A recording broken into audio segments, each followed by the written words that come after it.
আসসালামু আলাইকুম ভিউয়ার্স। গরু বাচ্চা দেওয়ার পরে গরুর মুখে রুচি থাকে না, গরু খাবার কম খায়, দুধ কম দেয়। এর কারণ কি?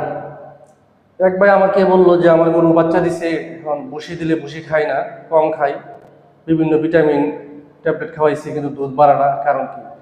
আসলে গরুকে কৃমির ডোজ করানোর নিয়ম হলো প্রতি 3 মাস পর পর।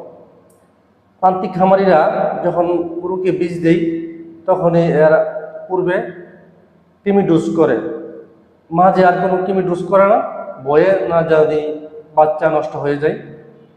তারপর আবার যখন গাভী বাচ্চা দেয় এবং হিটে আসার আগে আগে আবার বীজ দেয় এবং বীজ দেওয়ার আগে কৃমি ডোজ করে। এই দীর্ঘ একটা গ্যাপ, এই দীর্ঘ গ্যাপের কারণে কৃমি অনেক বড় হয়ে যায়।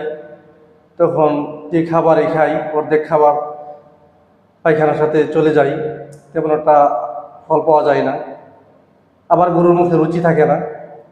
তাই আপনারা গরু বাচ্চা দেওয়ার 20 দিন থেকে 25 দিনের মাথায় কৃমি ডোজ করে নেবেন। লিভার টনিক ড্রিঙ্ক করার পরে আপনি যে খাবারই দেন কাজে আসবে এবং গরুর রুচি ফিরে আসবে এবং ভালো দুধ পাবেন ইনশাআল্লাহ।